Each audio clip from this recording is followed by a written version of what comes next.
Okay, so hello everyone. Hello everyone.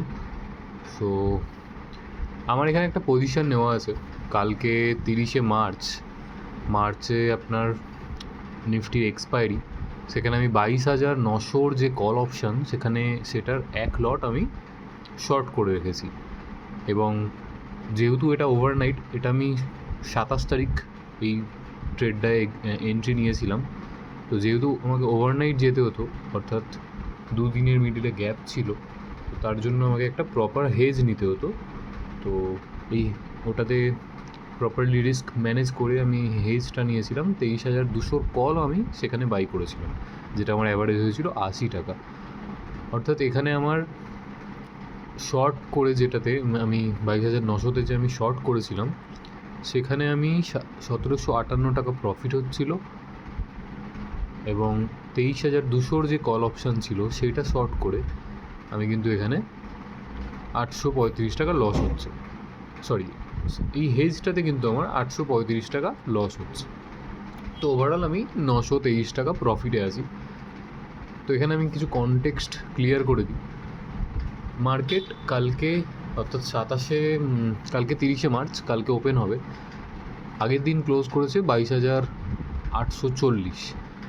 তার নিচের যদি স্ট্রাইক প্রাইস ধরি 22,800, তার উপরে 22,850, তার উপরে 22,900।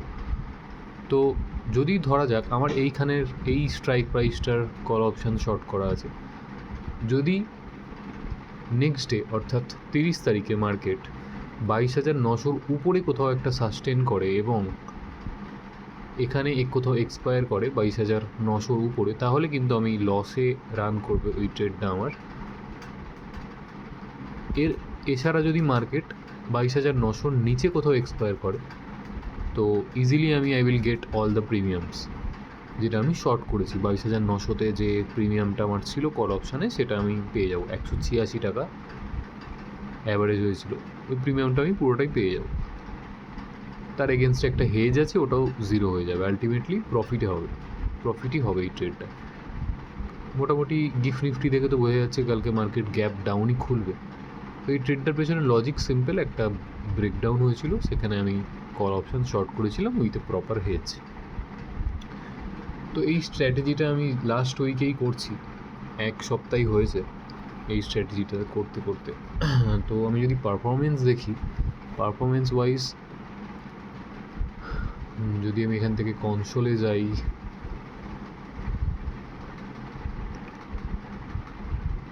যদি আমি একটু দেখে নিই যে কীরকম কী আমার পিএনএল হয়েছে লাস্ট এক সপ্তাহে। তো আমি মোটামুটি অপশান শর্ট করছি হয়ে গেল প্রায় 1-2 মাস হয়ে গেল। ফেব্রুয়ারি থেকে স্টার্ট করেছি, আমি জানুয়ারি থেকেই দেখাচ্ছি একদম কেমন কি রেজাল্টস হয়েছে। জানুয়ারি টু 29শে মার্চ যদি দেখা যায়, আমি ফেব্রুয়ারি থেকে স্টার্ট করেছিলাম। তো এখান থেকে স্টার্ট করেছিলাম, এই হচ্ছে রানিং। তো কি হয়েছে আমার ওভারঅল দেখতে গেলে, আমি রিয়েলাইজড পিএনএল 10K, চার্জেস গেছে 14K, নেট রিয়েলাইজেশান কিন্তু নেগেটিভ, অর্থাৎ আমি কিন্তু ব্রেক ইভেনের কাছাকাছি আছি এখন। তো এখানে কি করা যাবে, মানে কেন এরকমটা হলো? ট্রেড কিন্তু ভালোই হয়েছে, আমি খারাপ বলবো না, কারণ এই 2 মাস কিন্তু আমার ভীষণ রকম একটা লার্নিং প্রসেসে ছিল। আমি বিভিন্ন রকম স্ট্র্যাটেজিস চেষ্টা করেছি, ইমপ্লিমেন্ট করেছি, এক্সিকিউশন করেছি। তো এখানে আমার 10,000 টাকা কিন্তু রিয়েলাইজড পিএনএল। চার্জেসটা অনেক বেশি চলে গেছে, ব্রোকারেজ চার্জেসের মধ্যে সবথেকে বেশি ব্রোকারেজ গেছে, সেটা হচ্ছে প্রায় 9,960 টাকা আমার ব্রোকারেজ গেছে। তো আমি ইন্ট্রাডে শর্টিং করছিলাম, ইন্ট্রাডে অপশান শর্ট করছিলাম। তো রিসেন্টলি আমি লাস্ট উইকে যদি আমি দেখাই যে আমার লাস্ট উইকের পারফরমেন্সটা কী, কারণ এই যে রিসেন্ট স্ট্র্যাটেজিটা আমি ইউজ করছি, সিম্পল একটা প্রপার হেজ নিয়ে প্রপারলি ম্যানেজ করে যদি আমি লাস্ট উইক দেখাই, লাস্ট উইক আমি মোটামুটি 23 তারিখ থেকে কিন্তু আমি এটা স্টার্ট করেছিলাম। আমি 20 তারিখে পজিশনকে নিয়েছিলাম ওভারনাইট, 23 তারিখে একটা বুক করেছিলাম, ঠিক আছে। তো সেই পজিশনটা যদি আমি দেখাই, 20 তারিখ থেকে আমি যদি দেখাই, কুড়ি মার্চ থেকে আমি 20 মার্চে কিন্তু পজিশনটা ক্রিয়েট করেছিলাম। আজকে মার্কেট খুলছে, সরি এটা একটু ভুল হচ্ছে, মার্চ মাসে, মার্চ মাসের 20 তারিখ ফ্রাইডে আমি এই পজিশনটা একটা ক্রিয়েট করেছিলাম, ওটা আমি প্রফিট বুক করেছিলাম 23 তারিখ। তো আবার সেরকমই 27 তারিখে আমার একটা পজিশন ক্রিয়েট আছে, সেটা কালকে আমার ওটা কি হবে ওটা দেখা যাবে। তো 20 তারিখের পজিশন থেকে আমি 29 তারিখ যদি আমি এখানে দেখাই যে 20 থেকে 29 আমার কী হয়েছে, দেখলাম আমি ওভারঅল আমি 10K আমি রিয়েলাইজড পিএনএল।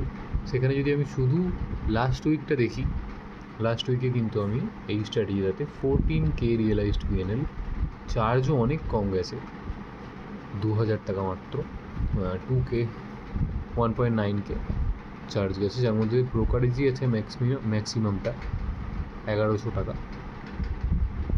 ওকে, সো এই ট্রেডটাতে কিন্তু আমার এটা এই মানে রিসেন্ট যে ট্রেডটা চলছে ওইটা কিন্তু না ধরে, অর্থাৎ কালকে যদি আমি কিছু প্রফিট বুক করি সেটা এখানে অ্যাড অন হয়ে যাবে।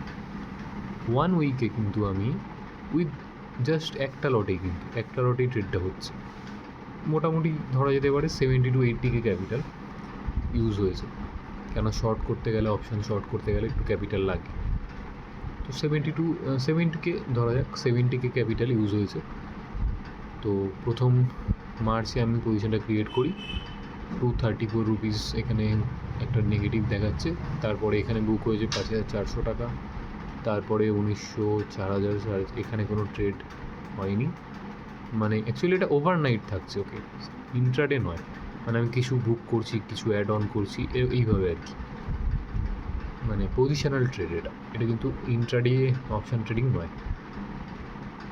তো আগের দিন নেট রিয়েলাইজেশন হয়েছে 3200 টাকা। অ্যাকচুয়ালি আমি আগের দিন একটা শর্ট করেছিলাম, তারপরে ওটা 23,000 টাকার, 23,000-এর কল অপশান শর্ট ছিল, তারপরে আমি দেখলাম যে না, আর একটা সিম ব্রেকডাউন হচ্ছে এইখানটা করে দেখাচ্ছে, তো এই জায়গাটা করে 22,000 23,000 এই রেঞ্জটা করে আমার মনে হচ্ছিলো এই যে ব্রেকডাউনটা হয়েছিল, এই ব্রেকডাউনটা আমি 23,000-এর কল শর্ট করেছিলাম। তো তারপরে আমার মনে হলো যে এইখানে যখন আরও একটা ব্রেকডাউন হচ্ছে, তো আমি মানে স্ট্রাইক প্রাইসটাকে একটু নিচে নামিয়ে এসে 22,900 কলটাকে শর্ট করে ওভারনাইট হোল্ড করে দিয়েছি। তো এখন এটা রানিং আছে ট্রেডটা। তো তার আগে আমি কী করেছিলাম যদি দেখা যায়, এই জায়গাটা করে 20 মার্চ অর্থাৎ ফ্রাইডে ছিল, 20 মার্চে আমি এইখানে একটা শর্ট করেছিলাম 23,200 কল, পুরোটা জিরো হয়েছিল, এই দিনকে একটা গ্যাপ ডাউন মারে এখানেই ক্রিয়েট হয়েছে। তারপরে আমার সেইভাবে কোনো ট্রেড হয়নি, এই ট্রেডটা নেওয়া যেত আমি, বাট এই লংটা আমি করতে পারিনি, কিন্তু এইটা আমি মিস করিনি, এইখানে কিন্তু শর্টটা আমি প্রপারলি করি। ওকে, সো এই ছিল আমার এখন পজিশান। লাস্ট 1 উইকে কিন্তু আমার প্রায় মোটামুটি যদি 70K ক্যাপিটাল ধরা যায় 5% কিন্তু গেন হয়েছে, সরি 5% বলছি, 10%, সরি 5% বলছি, আরও বেশি হবে, 1 মিনিট, যদি আমার 70K ক্যাপিটাল ধরি, যদি কাউন্সিল ওয়াইজ 14K রিয়েলাইজ হয়েছে, নেট রিয়েলাইজেশন 12.9 মানে 13 যদি ধরা যায়, তাহলে লাস্ট 1 উইকে কিন্তু কাছাকাছি এই 15 to 20% ধরাই যেতে পারে একটা গেন হয়েছে, ভালো গেন হয়েছে।